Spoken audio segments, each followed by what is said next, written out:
Episode 3 ভয় শেখানো ভাষা।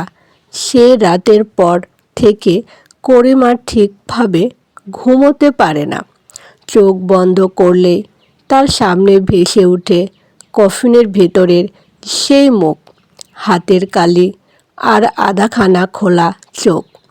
ভোরে বাড়ি ফিরেও সে কাউকে কিছু বলতে পারে না, কারণ এই শহরের কিছু কথা বলার মতো নয়। পরের রাতে করিম কবরস্থানে আসে আগে ভাগে। মসজিদ তখনও আসেনি।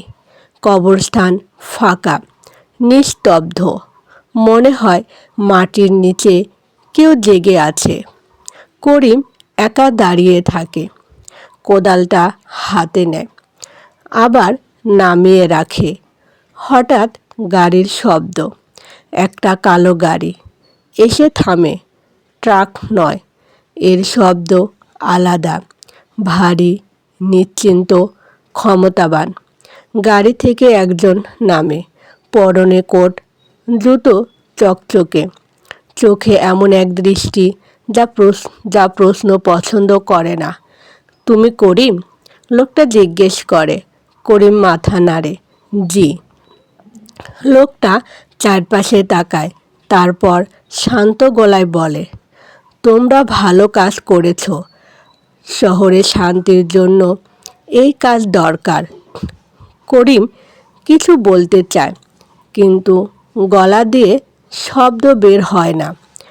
লোকটা এগিয়ে এসে নিচু স্বরে বলে, শোনো, কিছু মানুষ আছে যারা বেশি কথা বলে, ওদের কথা অন্যদের মাথায় ঢুকিয়ে দেয়।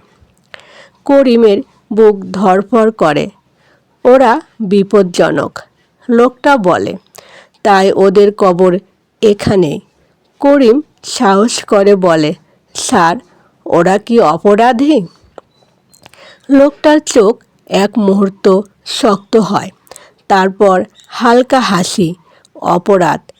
সে ধীরে বলে, অপরাধ কে ঠিক করে জানো? করিম চুপ। যার হাতে ক্ষমতা। লোকটা বলে, আর ক্ষমতা আমাদের হাতে। ঠিক তখন মসজিদ আসে। সে দূর থেকে লোকটাকে দেখে থেমে যায়। এই লোকটাকে সে চেনে খুব ভালো করে।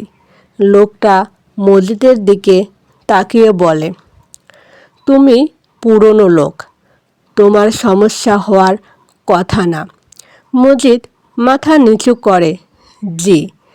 লোকটা গাড়িতে ওঠার আগে শেষ কথা বলে, মনে রেখো, তোমরা কিছু দেখোনি, কিছু শোনোনি, কিছু জানো না। গাড়ি চলে যায়।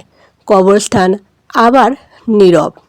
করিম ফেটে পড়ে, মজিদ ভাই, আমরা কি ভুল করছি? মজিদ অনেকক্ষণ চুপ থাকে, তারপর ধীরে বলে, ভুলটা এখন শুরু হয়নি করিম। ভুলটা শুরু হয়েছিল যেদিন আমরা প্রশ্ন করা বন্ধ করেছিলাম। সে রাতে আবার কফিন আসে, আরও বেশি, আরও ভারী। করিম হাত বাড়াতে পারে না। সে শুধু দাঁড়িয়ে থাকে। একটা কফিন নামানোর সময় ভেতর থেকে শব্দ হয় নাকি করিমের মনে হয় সে পিছু হটে। মজিদ ভাই, আমার মনে হয় ওরা এখনও কথা বলতে চায়।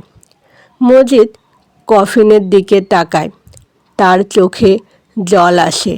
সে ফিসফিস করে বলে, এই শহরে এখন মরে গেলেও কথা বলা নিষেধ। করিম হঠাৎ বোঝে, ভয় আসলে বন্দুক না, ভয় হলো এই নীরবতা। রাত শেষে কবরগুলো ঢেকে দেওয়া হয়, কিন্তু করিম জানে আজ থেকে সে আর আগের করিম নেই। যেদিন মানুষকে ভাবতে ভয় দেখানো হয়, সেদিন কবর শুধু মাটির নিচে থাকে না, কবর মানুষের ভেতরেও তৈরি হয়।